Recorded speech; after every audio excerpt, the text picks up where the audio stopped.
Hey everyone, this is Lee Gerstmann and this is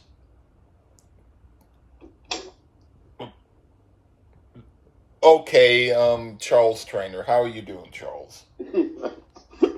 We've already given up on the different names, I guess. Let's go. I can't after think this of any album review here. I can't After think this of album review we're gonna do today. Yeah. By God, the theme of today's episode, folks, is friends don't allow drunk friends to pick albums to review. What are we doing, Lee? Well, we're not doing Jethro Tull this week, but anyway, we're going to be doing an album that you picked called Right Here, Right Now by a group called Ghost. A group called Ghost. Yeah, folks, I admit a few nights ago I got a little bit. I didn't drink last night, Lee. That's pretty good, right? Like, I didn't drink a drop. Okay. But the night prior to that, I had a little fun.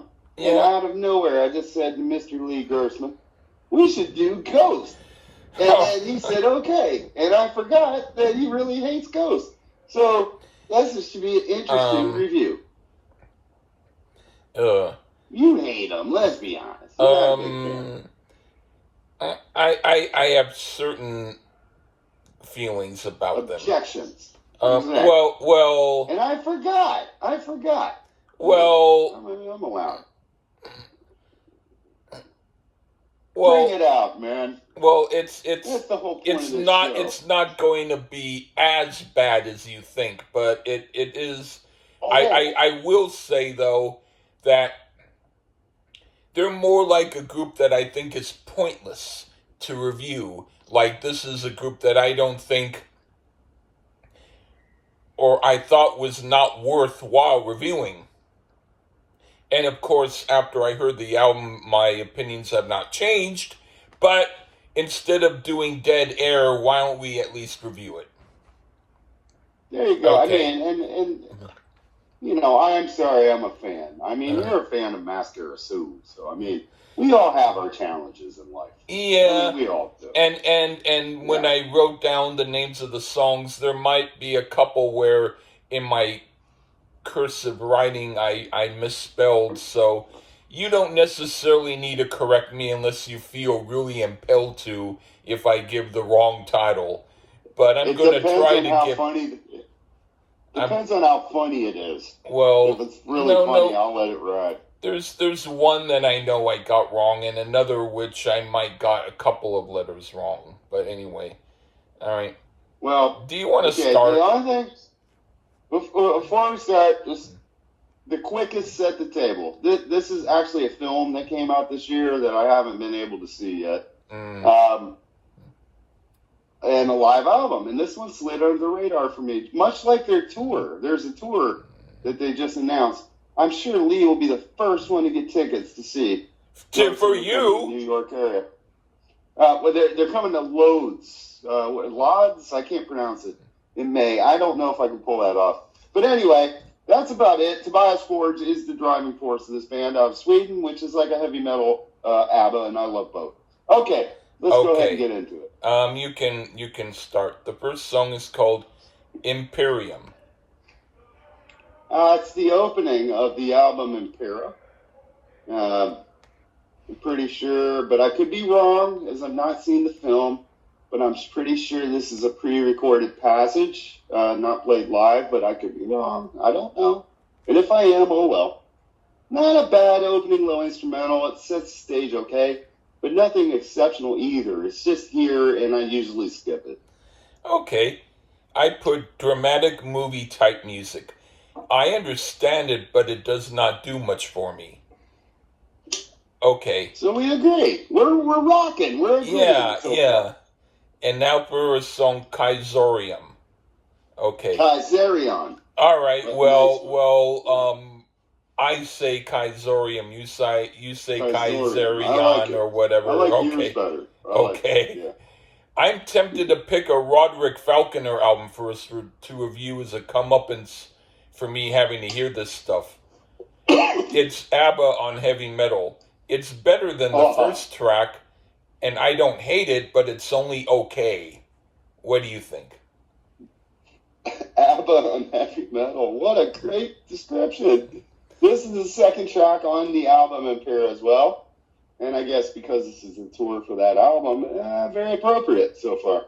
One thing that I'm struck by with this against the studio is the rather outstanding backing vocals from those Goulettes. I think I prefer their voices here than the monkish voices on the studio album. Lots of energy here. Love the instrumental breakdown and the guitar solo section. Slightly rush sounding there, you rush tards. Great opener. Lots of energy.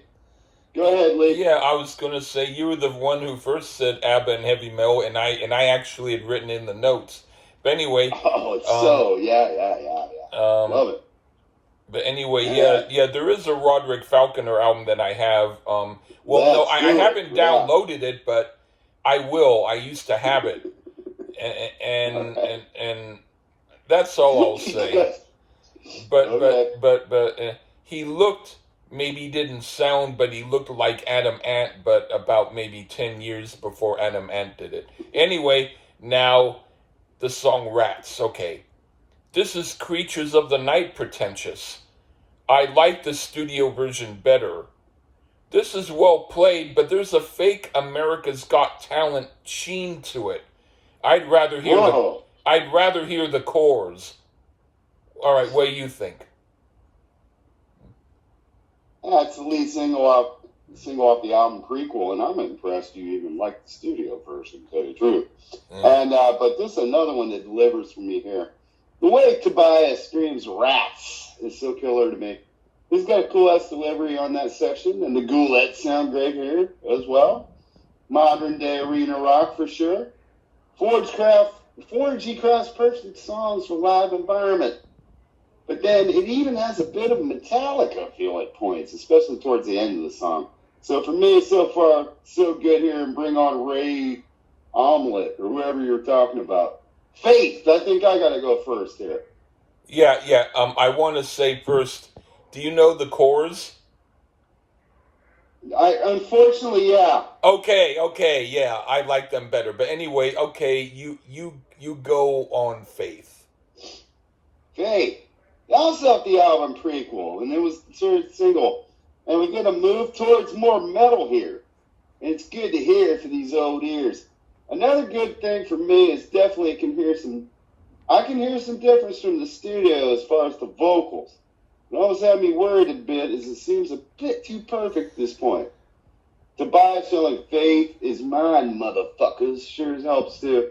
Probably the most metal moment to this point in the album. Hell yeah, I dig it. Go ahead, Lee. And all right, let's compare it to Five Non-Blondes. Go ahead. Yeah, well, I would have if I thought of it. But no, this one worked at first. It had enough sincere rocking moments that weren't plastic in the beginning, and I liked it, but then it lost its flavor after a while. Okay, now for the next song, Spillways. Okay, this is like Corey Hart's Sunglasses at Night. It's Vegas residency rock. I don't mean it in a good way. It's not terrible, but people who like this type of music are not the type of people I'll take advice on music. The last part of the song was the quiet moment with the keyboard playing one long chord. I wish the whole album could be like that. What do you think? Back to the Impera album we go.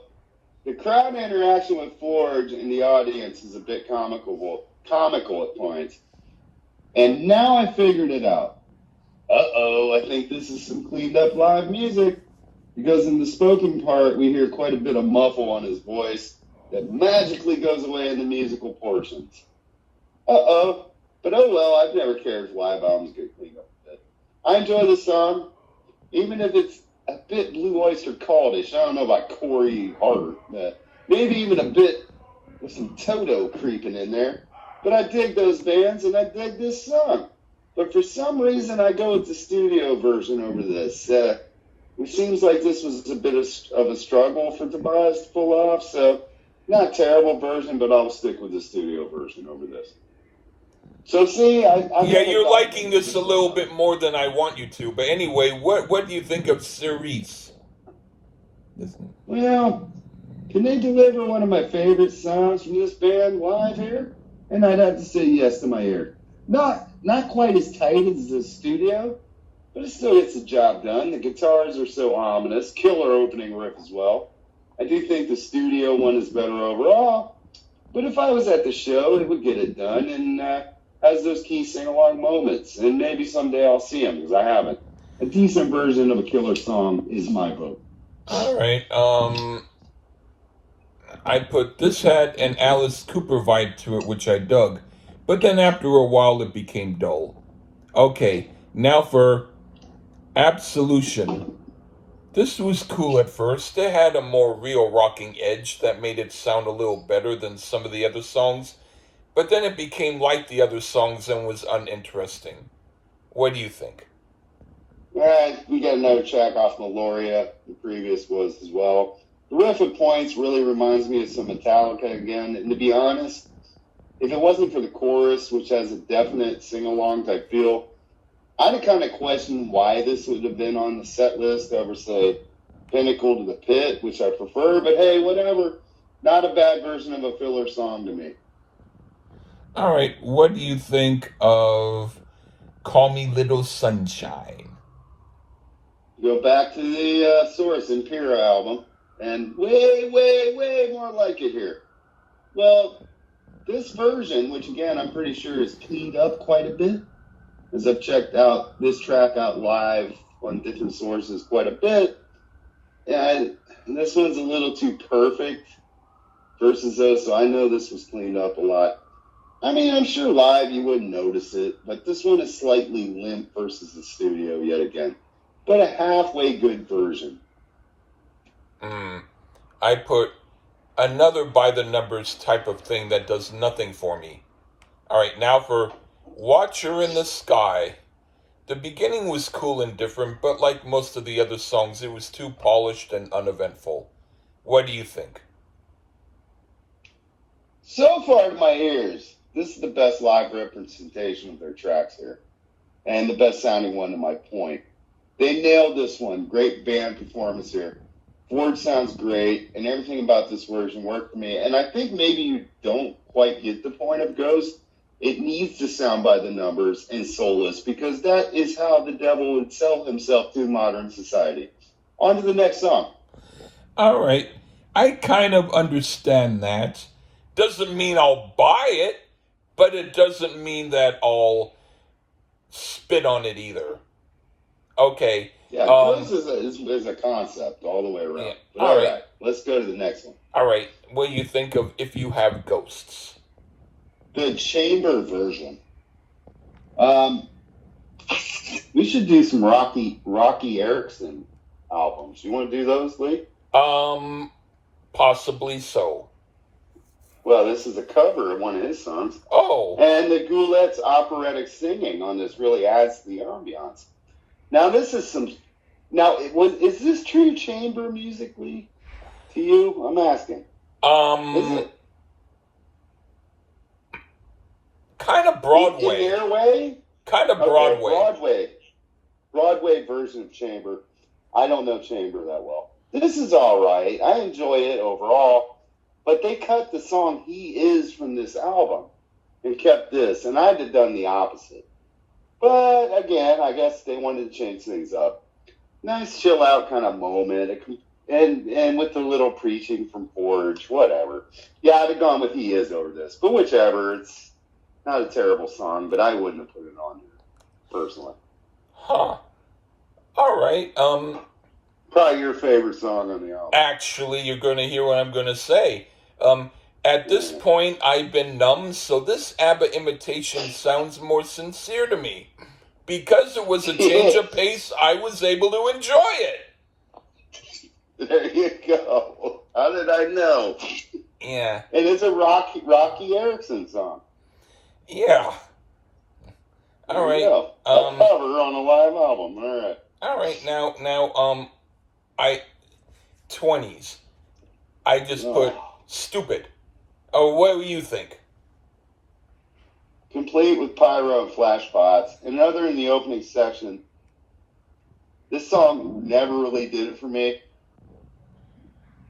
And no different with this live version either. Musically, not too bad, but I just don't get the point of this song. It goes over my head. And I would probably be at the merch table at this point. Doesn't matter how good they did it, just not into the song. So whatever. Fuck this song. What's the next song, Lee? All right. What do you think? I got back in your good graces. Cool. Tiny. All right. Now for what do you think of? Yeah. It'll probably go away. It'll probably go away again like all gum. That great Noel Gallagher I turned you on to. Right. Yeah. Okay. Well, now I'm gonna have to pretend I don't like that just to act like other people we know. Anyway, what do you think of Morrissina? Morrissima, second instrumental break in 1 over 6 minutes. I guess I'd have time to get some popcorn and drinks as well as the merch table. I can't lie, I skipped this, and I could just listen to the studio version instead of this live version, so not needed on the album. But perhaps it's a poignant part of the film, but it does nothing for me here. So, moo or whatever you called it. Yeah, I don't remember the name. Yeah, moo. I'm going to pass. Okay, that sounds like a Lee Gersman title, Mamumu. Like Mama Moo for me. Yeah, Mama Moo for me. It's actually Misama Ghost Dorks, but Moo sounded better. Okay. Yeah. I put, at least it sounded more like an 80s metal band, so that was better in theory, but it sounded blah like almost all the other tunes. Not needed. So not needed. I agree. Yeah. There is one other tune that when we get to it, I at least enjoy musically. Not yet, but anyway. For Mary on a Cross. This is like Bon Jovi, which I don't always like better. But at least this sounds less like Ghost, so it's easier to hear, even though I don't love it, but they play it well, if too polished for my taste. What do you think? So this is on the These Days scales. But no, I actually like These Days a little better. All right. I hate admitting it. See, I'd cut 20s and moo and went with this. Think it would have fit better after, with the If You Have Ghosts. I think it would have fit better with that song. Man, this sounds so much like Dance Macabre, though, but hey, it's fair game to rip yourself off. This one worked for me live, very poppy, and a nice change of pace here. And they can sing some demented shit so nicely, which I think is the point. And one of the better tracks here, a very good version of this song. All right. What do you think of Respite on the Spittle Falls? Spittle Falls. Yeah, the closing track on the album, Impera. And this one has a slight Alice in Chains type feel to it, at least in flow, and the guitar riffs in the verse. But then the chorus kicks it up a little bit. Not a terrible version, has its moments, but tad too long. But in the context of the concert, I'm sure it worked real well. But I will say, I'm getting kind of tired at this point of the album, and I can only assume Lee feels the same. I was tired after 3 songs. Oh, well, friends don't let friends drink and pick albums to review. Go ahead, Lee, on Spoodle Woo Woo. Yeah. The sound of it was more to my liking in the beginning, but like most of the other songs, it gets dull again. Okay, now for... Too long. Yeah, way too long. Kiss the Go-Goat. All right, musically, this was cool. It had a more energetic sound I dug. Okay, so that was one that I was okay with. All right, what do you think? All right. I thought this one was fun. And who the hell doesn't want to kiss a goat? Well, a song about satanic themes being fun, Well, that is revealed goes to us that get it, and those who get their panties up in a wad, they don't quite get it. Fun keyboard part, got a bit of a dance feel here, and boy, did the set need to get pepped up a bit. They do there. Now this one was a welcome sound to my old ears, so I'm gonna give Kiss the Go Go a passing grade with Lee Gersman. All right, what do you think of Dance Macabre? Well, we're nearing the end. I'm sorry, folks. I got a bit of a cold. Might try not to cough. I'd rather hear your coughing than your opinion, but go on. We got an excellent version of this great single-off prequel. So poppy, definitely cleaned up quite a bit for this live version, and I can definitely hear it. But it doesn't matter to me. This is the opposite of 20s for me. I've dug this song from the first time I've heard it. No different here. This is the essence for what works with Ghost for me. Great marriage of metal, hard rock, and pop all in one. ABBA metal, baby. For me, a great version of one of my favorite Ghost songs. So tear it up, Lee. All right. Dance Macabre. This sounds influenced by Kiss. I thought it was funny to hear him sing Wubba Wubba. Otherwise, I'm considering changing my opinion of Kiss if they influence stuff like this. Okay, now for Square Hammer. I'd rather listen to... What? I'm just laughing. You actually have like a studious opinion of Kiss?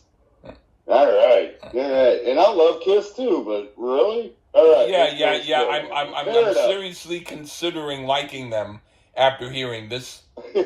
Okay. Anyway. You like them? Be quiet. Let's go. Well, I did. You like Kiss? I did. Yeah. No. All right. Well. Anyway. Square Hammer. I'd rather listen to the group Autograph play a gig in a men's toilet than see this group live playing this song. What do you think? Damn. At least they have turned up the radio. Complete with Tobias' go home and fuck yourself rant, which he seems to say in every city. At least he throws it. At least he throws an advert in there for safe sex. A perfect song to close out the show.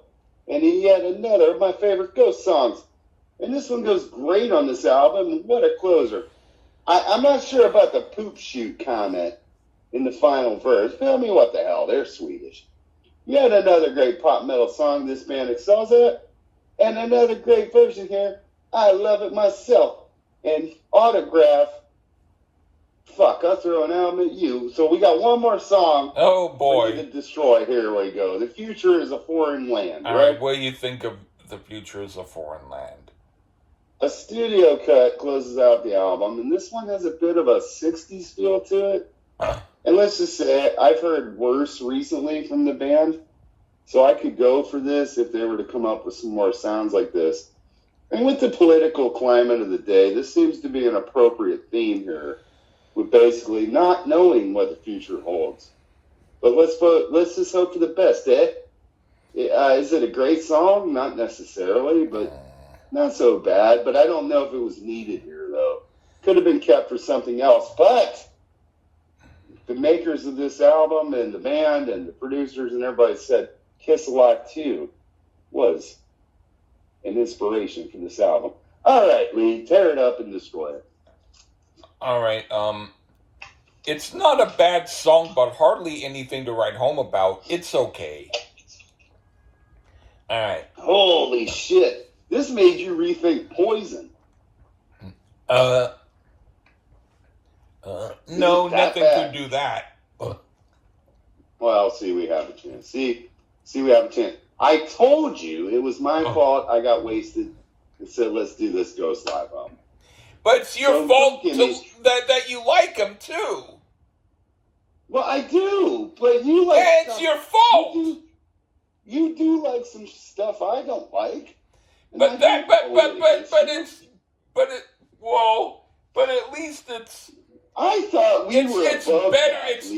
That, my stuff is better for people like me who are really picky and sometimes a little bit out there with our music tastes. We'll find out. Believe me, I know that. But I'm like, that's not a problem. I mean, you got to spot me one that you don't like. No. I appreciate No. I appreciate you giving me stuff like this sometimes because I don't want to seem like the only jerk. Okay? To remind you I'm mortal. I got to remind you I'm mortal. I'm not this Svengali. I do like some crap, in your opinion. But you don't like ABBA, so it makes sense. Well, nobody, like ABBA. I love nobody ABBA. should. What do you mean nobody should? Well, They're way popular. They're way popular, dude. I'll put it to you like this. Ghost is like, I heard Collective Soul on the Macy's Day Parade who are 100 times better than worse. This. That's way worse. Come on. No, way better. Come on. They did Blue Christmas, and they did it better than anything on here. As long as you don't start fucking preaching about Matchbox 20, we're good to go, dude. This is at least better than Matchbox 20. Yeah, or damn. Creed. Well, no, Creed is really good. Yeah, give me a Creed album. There we go. I want to do Roderick Falconer we'll get some first. Returns. Roderick Falconer. Yeah, man. Yeah.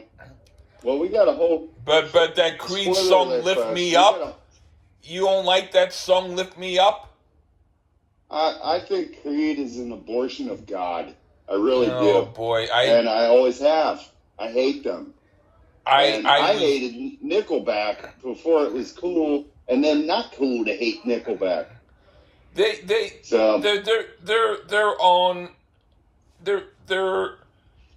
like Ghost, but a little worse. You gotta get. I could do Alter Bridge because at least the singer can sing. I like Alter Bridge. I like them better than goddamn Creed. I just heard the news today. Scott Stapp is terrible. Let's do some Kid Rock. Kid Rock? Yeah, that's terrible too. You're becoming like me, where you keep suggesting a whole bunch of stuff. The fortunate thing is I don't remember any of it, so that's great.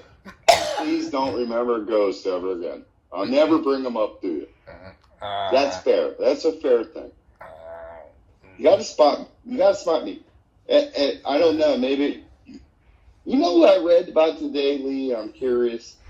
I don't get it. Maybe you see the genius in this. Are you a big Leonard Cohen fan? Not really. Me neither. Why do people act like that's so good? I don't understand that. But there's Maybe one. We should do a Leonard Cohen. There's one that he did with Phil Spector producing it. If you're not against doing anything by Phil Spector, I like Phil Spector. Okay, you know what Leonard Cohen said?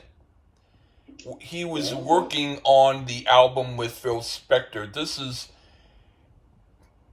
close to almost an exact quote, but he went on for a while, so it's not going to be every word exact, but he said, Phil Spector and I were working on the album, and then sometimes during the recording process, he'd walk up to me, put a gun to my throat, and whisper, I love you.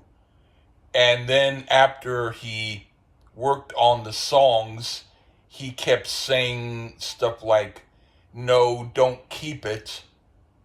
But then he kept it. And then after it was done, he said, I'm not going to release this. And then he ran away with the tapes and hid them in his house. And I had to sneak in his house and take them back in order to release it. And he said, and I'd work with him again. I don't know about Leonard Cohen, and I appreciate you asking me if I'd be offended by Phil Spector. Of course, Phil Spector was a genius, in my opinion. Does that mean he was a great person? Not necessarily, but I can separate his professional work from whatever he allegedly has done. Yeah. You know what I mean? Yeah. Give me the Let It Be Phil Spector version over Let It Be Naked any day of the week. Yeah. My opinion. Yeah. And he did great work with George Harrison. Did great work with John Lennon. Never mind the shit he did with with Ronnie and the group. He's one of the greatest producers of all time. So he worked with that crappy band, the Ramones, didn't he? He actually did the only album of theirs that I like, and I heard that he pointed a gun at them the whole time to make sure it sounded like that. I think they needed that in order to make their album good. Maybe. And I don't have any problem with Phil Spector, even though he's in prison. Or is he dead? Yes. Or is he alive? No, he hung himself. Yeah, he was going to be fucked for killing somebody, but which I will say he said that he didn't do. Genius. He said he didn't do it, and I kind of believe him. That's all I want to say. But as far as music production, especially in mono work, genius, absolute fucking genius. So, but Leonard Cohen, I don't get him. So maybe one day we'll do the one with Phil Spector produced. That one at least has some interesting moments. There you go. And see, that's a piece It's called Death of a Ladies' Man. That's what you do when you give Lee something that he hates, like good music, like Ghost. All right, so let's just call this one a truce. All right. But I'm still going to consider picking the one, whatever his name was, the one Jethro Tull album that you'll like. Are you sure? Is it that serious that we have to do something with flute? All right. Yeah. It's not the one that beat Metallica for the metal shit, right? No, it won't be that one. No, it won't be that one. That one's not a that one I didn't think was a great album. I'll give it a college try because I fucked up, folks. But not everything they do is flute oriented. They also have some good guitar work. I am aware, but you did at least say a studio song by Ghost was better. So there you go. Let's move on. Let's act like this never happened. That's the easiest thing. I guess so. Okay. Yeah. All right. Let's make sure that the audience doesn't hear it, even though I am putting it up. Okay. All right. Take care, everyone. Bye-bye.